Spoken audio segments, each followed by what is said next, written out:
Hello students, welcome to GRD classes. तो आज के इस लेक्चर में हम स्टार्ट करेंगे दैट इज पोटेंशियल एनर्जी हमें कैलकुलेट करनी है ऑफ अ स्ट्रेस्ड वायर। तो सबसे पहले स्टार्ट करने से पहले we have a wire, let us suppose this is wire of length L. This is wire of length L and this is the area of the wire. ठीक है, तो ये सर्कुलर एरिया है और ये जो वायर है बच्चों इस तरीके से एक रिजिड सपोर्ट से कनेक्ट है और मैंने इसके ऊपर अभी जो इसके अंदर इंटरनल रीस्टोरिंग फोर्स है वो इनिशियली जीरो है क्योंकि मैंने इसके अंदर कोई फोर्स अप्लाई नहीं करी है। तो अब जैसे ही मैं इसके अंदर एक फोर्स दूंगा तो ये फोर्स F अगर मैं यहाँ पर एक्ट कर रहा हूँ तो इसके अंदर there is change in length. We can write this part, this total part is called delta L. Clear? This is called the extension part. तो आपने इस पर कितनी फोर्स लगाई है? F लगाई है और इसकी ओरिजिनल लेंथ बच्चों L। L क्या है बच्चों? इसकी ओरिजिनल लेंथ। और F आपने क्या लगाया इस पर? Applied force.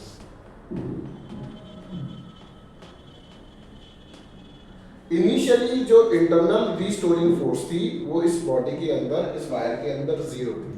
तो we can write initially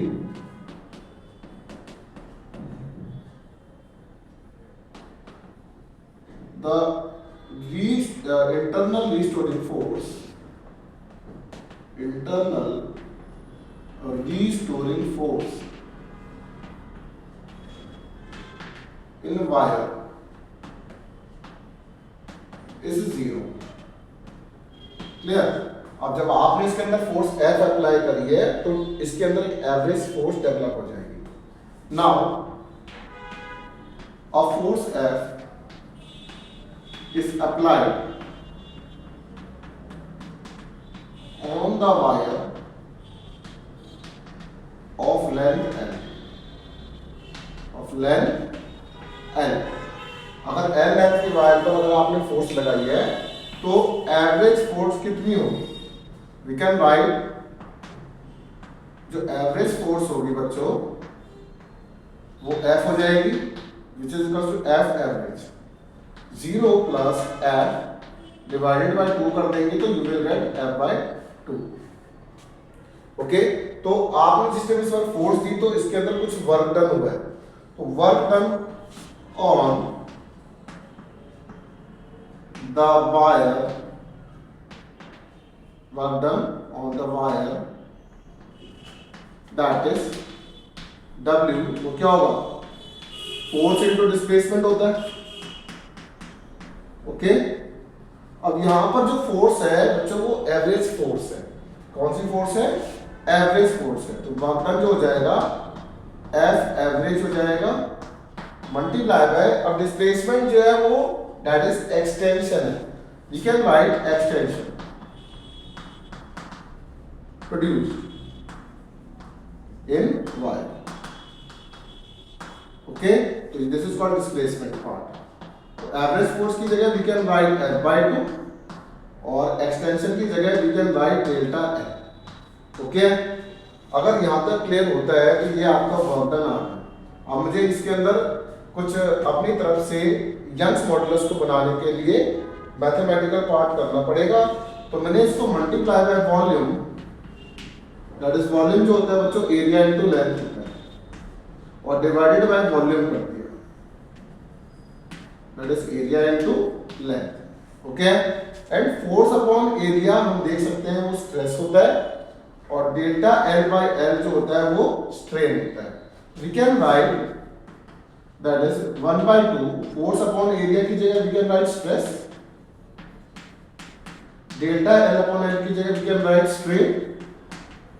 okay, ये वाला हट गया, ये वाला फोर्स एरिया लेंथ तो सिर्फ वॉल्यूम बचा into volume that is V।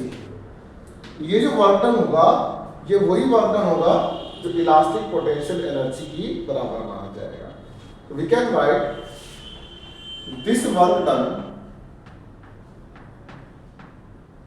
is equal to elastic potential energy, elastic potential energy that is W जो होगा बच्चों, we can write capital U which is equal to half stress into strain into volume. Okay, अब ये जो work done आया है हमारे पास विच इज पोटेंशियल एनर्जी के बराबर, तो इसी के अंदर एक और पार्ट पूछ लिया जाता है that is potential energy density. ठीक है ना, तो we can write potential energy density क्या,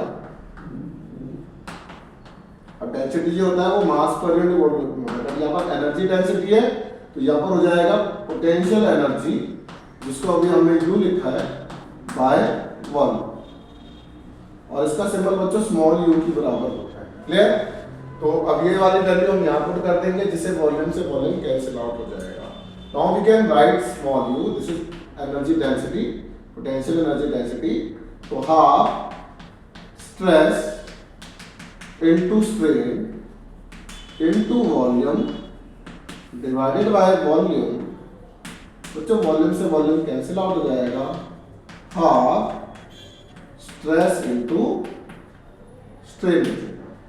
अब in terms of Young's modulus भी हमें इसको बताना है। तो यंग्स मॉडुलस जो होता है बच्चों वो स्ट्रेस बाय स्ट्रेन होता है ना, तो इसी जगह को हम स्ट्रेस को लिख सकते हैं Young's modulus into strain. Clear? अब यंग्स मॉडुलस इनटू स्ट्रेन को मैं यहां पुट कर दूंगा तो वो स्ट्रेस की जगह यंग्स मॉडुलस के टर्म्स में आंसर आ जाएगा। तो half we can write stress की जगह यंग्स मॉडुलस इनटू स्ट्रेन, और पहले एक बार स्ट्रेन है तो स्ट्रेन का स्क्वायर लिख दिया जाएगा विच इज ओवर रिक्वायर्ड। तो रिक्वेस्ट है ये वाली डेरिवेशन और इसके न्यूमेरिकल जो हमारे एमसीक्यू पार्ट में आ सकते हैं, और आपसे रिक्वेस्ट है इससे ढंग से 3 से 4 बार लिख के प्रैक्टिस करेंगे। Thank you very much.